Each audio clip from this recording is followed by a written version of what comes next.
Hello my dear students, मैं भूषण गायकवाड़ आप सभी का बहुत बहुत स्वागत करता हूं हमारे इस ऑनलाइन प्लेटफॉर्म पर। तो दोस्तों, आज की क्लास बहुत ही इंटरेस्टिंग है क्योंकि आज का टॉपिक है हमारा इडियम्स एंड फ्रेजेस। ठीक है, तो इडियम्स एंड फ्रेजेस की आज की हमारी क्लास होने वाली है, जिसे हम बहुत ही इजी तरीके से पढ़ने वाले हैं। और मोस्ट इंपॉर्टेंट इडियम फ्रेजेस को आज हमने इस क्लास में शामिल किया है। तो चलिए शुरू करते हैं क्लास को। देखिए, तो पहला इडियम हमें पढ़ना है under the knife. Under the knife क्या होता है समझिए।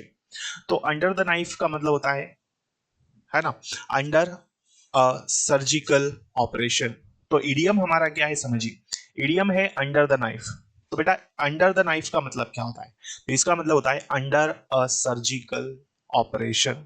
तो आप ऐसे कोई ऑपरेशन से गुजर रहे हो, जैसे कि मान लो बॉडी का कोई पार्ट आपको निकालना हो, है ना, तो उसी को हम कहते हैं यहां पर अंडर द नाइफ। ठीक है, तो अंडर द नाइफ मतलब अंडर अ सर्जिकल ऑपरेशन। ठीक है, तो यहां हम कुछ भी यूज कर सकते हैं एग्जाम्पल में, जैसे कि he is under the knife for the removal of tumour. ठीक है, या फिर हम इसको ऐसा भी यूज कर सकते हैं, स्टोन। ठीक है, तो यहां जो हॉस्पिटल में यूज होता है ना, हॉस्पिटल लैंग्वेज में, उन एग्जाम्पल्स में हम इसे यूज कर सकते हैं। तो अंडर द नाइफ मतलब जैसे कि कहीं ऑपरेशन हो रहा हो, है ना, हॉस्पिटल्स की यदि हम स्पेशली बात करें तो वहां पर ये इडियम हम यूज कर सकते हैं। जैसे एग्जाम्पल की यदि हम बात करें तो एग्जाम्पल हमने लिया है यहाँ पर, he is under the knife for the removal of stone. Clear यहाँ तक?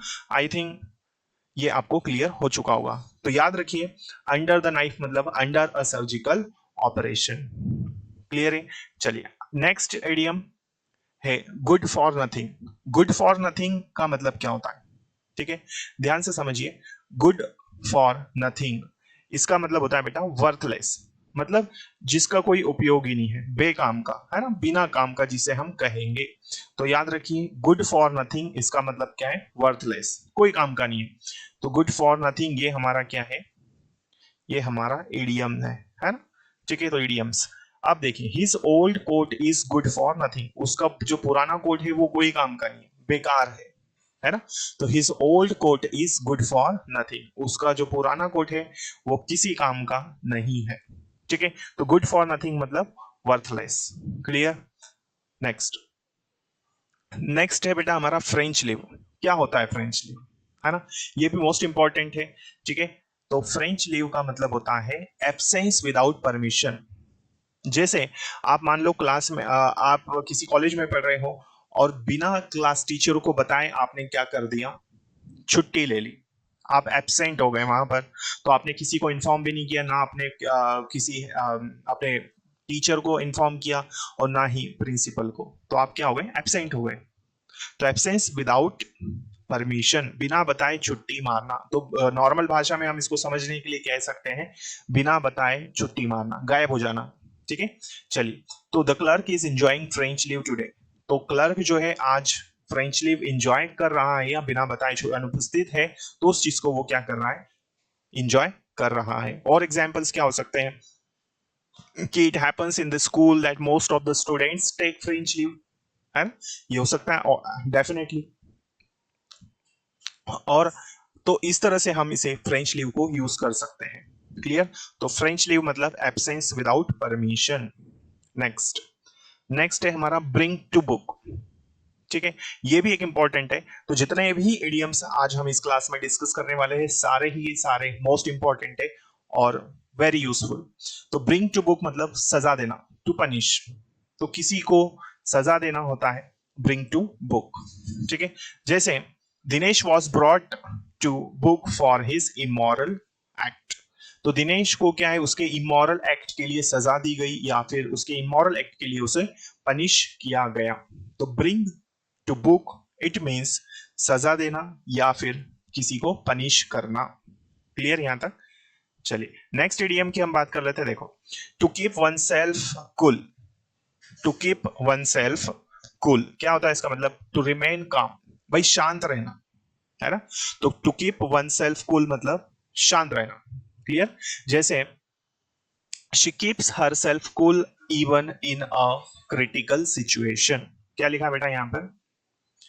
कि she keeps herself cool even in a critical situation में, है ना। तो वो अपने आप को क्या करती है, क्रिटिकल सिचुएशन में भी अपने आप को शांत रखती है। तो शांत रहना या शांत रखना, इसी को हम कहते हैं to keep oneself cool. Next, अगला आइडिया है हमारे पास to dig the grave of, है ना। इसको हम क्या कहते हैं, to the cause of destruction, है ना, बर्बादी की जड़। तो इडियम हमारा क्या है, to dig the grave of, मतलब to the cause of destruction, बर्बादी का कारण। जैसे एग्जाम्पल दिया यहां पर, he dug the grave of his family by losing everything in gambling. उसने अपने परिवार की क्या है, कब्र खोद दी, है ना, सारा पैसा जो कुछ भी था उसके पास वो जुए में हार कर। तो जुए में सब कुछ हार कर उसने क्या कर दिया, उसके परिवार की बर्बादी कर दी है। क्लियर यहां तक। तो to dig the grave of, it means to the cause of destruction. Okay, तो बेटा ये सारे ही इडियम्स जो भी हम डिस्कस कर रहे हैं मोस्ट इंपॉर्टेंट है, ठीक है। चलिए, तो आई होप ये जितने भी इडियम्स हमने आज पढ़े हैं ये सभी आप लोगों को समझ में आ चुके होंगे। क्लियर यहां तक। तो ये था हमारा आज का क्लास। आने वाली क्लासेस में हम और भी इडियम्स को डिस्कस करने वाले हैं, ठीक है। तो इस चैनल पर आपकी तैयारी बेहतरीन होने वाली है। यदि आप इस चैनल पर पहली बार आए हैं तो इसे सब्सक्राइब कर लीजिए ताकि आने वाली क्लासेस के नोटिफिकेशंस आपको मिल सके, ठीक है। और यदि क्लास अच्छी लगी हो तो इसे शेयर जरूर कीजिए अपने साथियों से, जो भी विद्यार्थी तैयारी कर रहे हैं उनसे शेयर जरूर करें, ठीक है। फिर मिलते हैं अगली क्लास में, तब तक के लिए जय हिंद, जय Bharat. Thank you so much.